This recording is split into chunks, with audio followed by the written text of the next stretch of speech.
1, le grand direct des médias. Télédélire. Jean-Marc Morandini. Télédélire avec Malik Bentala. Bonjour Malik. Bonjour la France. Bonjour la France, carrément. Bonjour carrément, oui. Alors, vous vouliez revenir sur cette information. La météorite qui est tombée dans le sud du Maroc en juillet dernier vient d'être formellement identifiée comme provenant de la planète Mars. Exactement Jean-Marc. Je peux vous dire que maintenant que cette météorite a pris autant de valeur au Maroc, les scientifiques vont galérer pour la récupérer. Bonjour jeune berbère. Nous faisons partie de la Meteorological Society et nous venons récupérer la météorite qui est tombée ici, au Maroc. 20 000. Pardon? Vous voulez le bout de caillou qui nous sert à faire les tagines depuis 6 mois, c'est ça? Oui, la météorite. Ouais, ben la météorite, c'est 20 000. Mais monsieur, mais attendez, c'est pour le bien de la recherche. 30 000. Mais quand même, mais monsieur, c'est 50 000. Bon, ça va, c'est bon, tenez, 20 000 dirhams. Dirhams?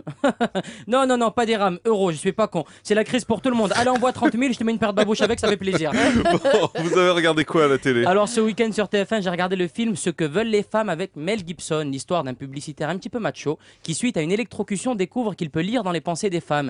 Eh bien, moi aussi, Jean-Marc, je suis capable de lire dans les pensées des femmes, surtout celles autour de cette table. Ah, Il y en a qu'une, hein. Ah bah oui. Bah Alors oui. attention, je vais me concentrer. Je vais Concentrez-vous. lire dans les pensées, c'est parti. Oh là là, vivement que l'émission se termine, moi je suis mal garé. Mais pourquoi il me prend pas sur Direct 8 celui-là? Il pourrait quand même me pistonner, non? Ah tiens, je vais peut-être faire des pâtes à la carbonara ce soir. Qu'est-ce qu'il est mignon ce petit maghrébin. Dommage qu'il soit beaucoup trop jeune. Ah bah moi j'en ferais bien mon 4 heures. bon, et ça a marché? Ouais, ça a marché. Je mange pas chez moi ce soir. Je mange des pâtes à la carbonara. Ouais. Sinon, j'ai aussi regardé l'émission sponsorisée par. Super, Julie, mortel. J'ai regardé l'émission sponsorisée par la RATP, Jean-Marc. Hein. Alors, laquelle, mon petit Bah, macabin? le plus grand cabaret du monde avec des pianistes manchots, des violonistes à 3 têtes ou encore des patineurs artistiques unijambistes. Moi, ces gens-là, je les vois tous les matins sur la ligne 9. D'ailleurs, au passage, hein, si vous voulez me croiser, hein, si les gens sont fans d'Europe, Ouais. vous voulez me croiser, il faut prendre la ligne 9. C'est la ligne que je prends tous les matins pour venir à Europe. Je la prends tout le temps, cette ligne. Je la prends tellement de fois que tout le monde me reconnaît dessus. Il n'y a pas très longtemps, je vous assure qu'il y a un mec qui est rentré sur la ligne 9, il a commencé à faire « Bonjour à tous, messieurs, dames. Comme vous le voyez, je suis malheureusement sans emploi. Salut Malik. » Et puis, il est vrai qu'à n'importe quel moment...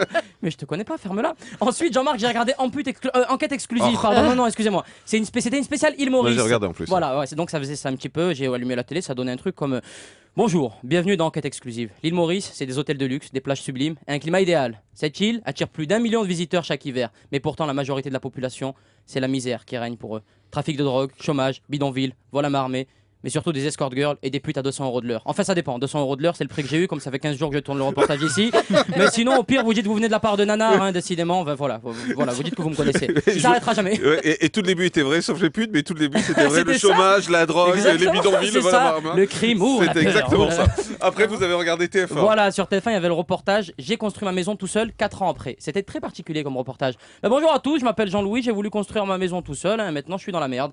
C'est vrai qu'avec un compas, du ciment et 40 € de budget, j'aurais dû m'en douter. Je suis pas portugais. Hein. Enfin bref, c'est la vie. Maintenant, je traîne sur la ligne 9 où je crois souvent une célébrité qui galère aussi, un dénommé Malik Bentala. Il faut payer plus à mon goût, monsieur Olivier.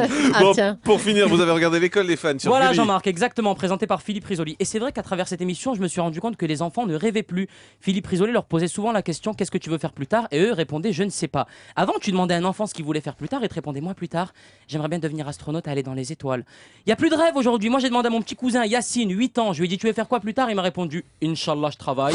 8 ans, je travaille, 9 ans la voiture, 12 ans la retraite. Merci à tous, bonne journée. Merci beaucoup Malik Bentala, qu'on vous retrouve du mercredi au samedi à 20 h au Comedy Club. Pour demander les places, vous demandez le petit maghrébin.